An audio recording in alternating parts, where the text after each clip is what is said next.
Chapter 10 Springtime. Snowbell, the cat, enjoyed nighttime more than daytime. Perhaps it was because his eyes liked the dark. But I think it was because there are always so many worthwhile things going on in New York at night. Snowbell had several friends in the neighborhood. Some of them were house cats, others were store cats. He knew a Maltese cat in the A&P, a white Persian in the apartment house next door, a tortoise shell in a delicatessen, a tiger cat in the basement of the branch library, and a beautiful young Angora who had escaped from a cage in a pet shop on 3rd Avenue and had gone to live a free life of her own in the tool house of the small park near Stuart's home. One fine spring evening, Snowbell had been calling on the Angora in the park. He started home late, and it was such a lovely night she said she would walk along with him to keep him company. When they got to Mr. Little's house, the two cats sat down at the front of tall vine, which ran up the side of the house past George's bedroom. This vine was useful to Snowbell because he could climb it at night and crawl into the house through George's open window.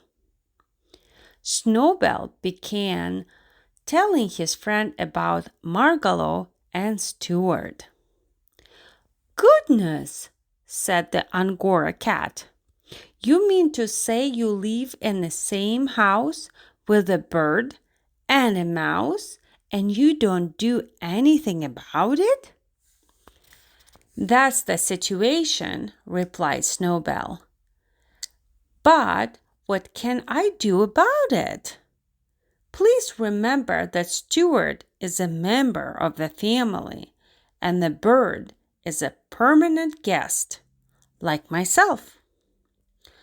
"Well," said Snowbell's friend, "all I can say is you've got more self-control than I have." "Doubtless," said Snowbell. "However, I sometimes think I've got too much self-control for my own good. I've been terribly nervous and upset lately. I think it's because I'm always holding myself in."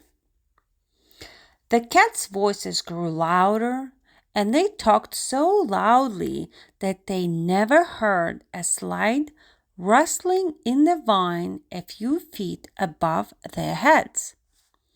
It was a gray pigeon who had been asleep there and who had awakened at the sound of cats and began to listen.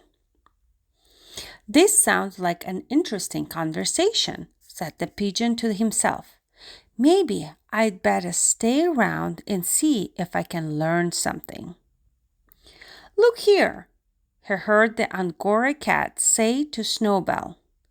"I admit that a cat has a duty toward her own people, and that under the circumstances, it would be wrong for you to eat Margalo. But I'm not a member of your family, and there's nothing to stop me from eating her, is there?" "Nothing that I can think of offhand," said Snowbell. "Then here I go," said the Angora, starting up the vine. The pigeon was wide awake by this time, ready to fly away, but the voices down below continued. Wait a minute, said Snowbell. Don't be in such a hurry. I don't think you would better go in there tonight. Why not? Asked the other cat. Well, for one thing, you are not supposed to enter our house. It's unlawful entry, and you might get into trouble. I won't get into any trouble, said Angora. Please, wait till tomorrow night, said Snowbell firmly. Mr. and Mrs. Little will be going out tomorrow night, and you won't be taking such a risk. It's for your own good I'm suggesting this. Oh, all right, agreed the Angora. I guess I can wait. But tell me where I'll find the bird after I do get in. That's simple, said Snowbell. Climb this vine, enter George's room through the open window, then go downstairs and you'll find the bird asleep in a Boston fern on the bookcase. Easy enough, said Angora, licking her chops. I'm obliged to you, sir.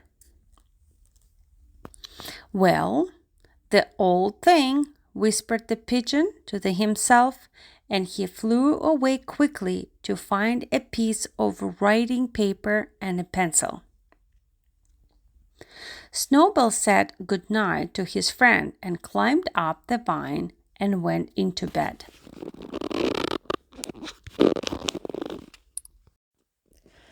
Next morning, Margalo found a note on a branch of her fern when she woke.